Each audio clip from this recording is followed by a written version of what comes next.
Hello and welcome to our blog post on decolonizing. I'm going to start with telling you a little bit about my experience as I went from high school straight into an EC diploma and finished my diploma at 20 years old and had my first my first job within a Native Friendship Center in my home community of Red Lake. So when I started that job, I was placed in a community action program with Indigenous children and families. And I was thinking about all of my new learnings and excited to play with the environment and bring in all these EC philosophies that I had just learned. And I was met with awkwardness. It was like, this isn't working.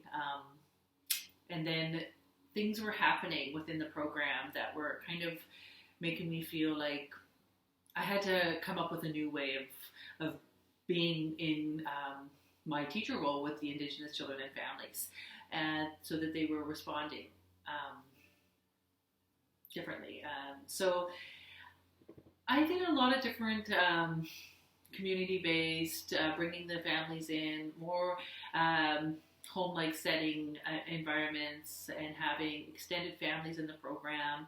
And then I started being offered training through the Friendship Centers in Ontario, where I got to engage in Indigenous pedagogies. And so I was in that role for 6 years. So I spent a lot of time receiving Indigenous pedagogies within ECE.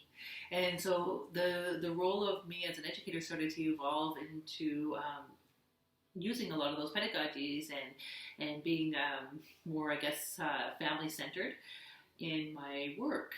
And not realizing that while I was in that role, looking back today, that was all decolonizing. Mm-hmm. That was decolonizing the Western curriculum and trying to make sense and working in community. And decolonizing has evolved from the day I started mm-hmm. as a teacher.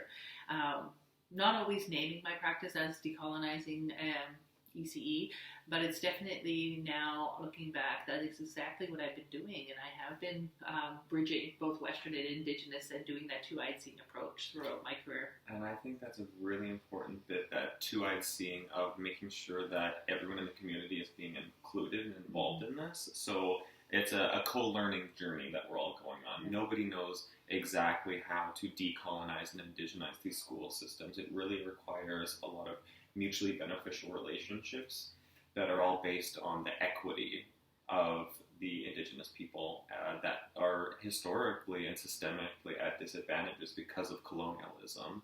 And those methods and those methodologies that you were describing have really been inspiring to me through my academic journey of actually finding out how these are being synthesized and speculated of how they can actually be applied in the classroom. Mm-hmm. And that manifests itself in so many different ways, how that is included in different lesson plans and different daily functions in your mm-hmm. classroom. And on a higher scale, when it gets to administration and when it gets to curriculum development, right. How can all of these be working together where all communities are being represented in equitable ways? So that's taking into account the history of the inequity of the curriculum and how it's very white-centered, or how it was white-centered and we're moving away from things like that through these methods. So we're kind of in a very exciting time. You know, we're not so stuck in one certain way where there's very little literature about these things. We are really breaking into a whole new world of how this is actually going to look. And I used to be very down about it. I was thinking, no one's really doing these kinds of things. I don't know if you felt the same way, but I felt quite stuck in it. And it was only when I was working on reserve or working with high Indigenous communities that I could see, okay, yeah, like there's little fragments of how this is moving along, but seeing it in a more mainstream way now is amazing. It's definitely evolved. I remember many times where other people, other organizations or educators did not want to hear and were not interested in.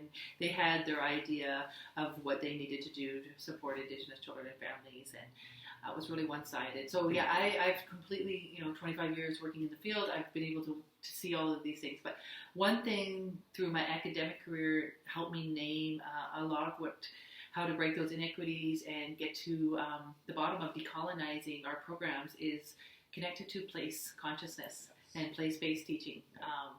That is the gate. That is the door opening for me to support mainstream educators as well in engaging in community and looking at the Indigenous teachings and Indigenous environments and what happened and what is the history within the place they live, where their childcare centers even located has significance.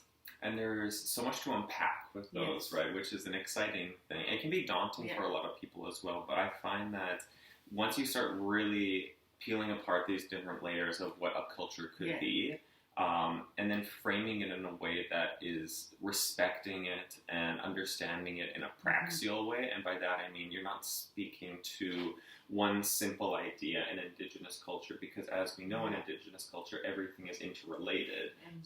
And diverse, exactly, and regionally different. So it requires quite a lot of research. It requires a lot of community building and relationship building to fully understand those motives and how those are going to actually take place in the classroom. But so yeah, this blog we title, Decolonizing Isn't Easy, and it looks different according to where we are in Canada and what our role is. So just be patient with yourself, take it up, engage with Indigenous people, help build your understanding and your level of comfort and confidence in moving forward. And it's done within community. It's not done in isolation. Absolutely. And that positionality piece is also very important for Indigenous and non-Indigenous educators, to actually position yourself. So in your early childhood education center or in your classroom, you're able to really identify who you are in this space and in the lands that you're on. And in addition to that, land acknowledgements on a consistent basis are really important for your students to actually understand the history of this place and why we are here, how we are here, and how we can move forward in respectful ways. So yeah, give yourself permission. Go for it. It's important work. And it's also rewarding and challenging at the same time. So perhaps that's a great opportunity for people to comment down below if you would like to share some of your experience with the work of decolonizing in your own classroom, how it's been effective, maybe how you've tripped up a little bit, but you've got back up and you've learned something. We would love to hear your stories, and we can learn from them as well. Yes. All right. Thank you so much. Thank you.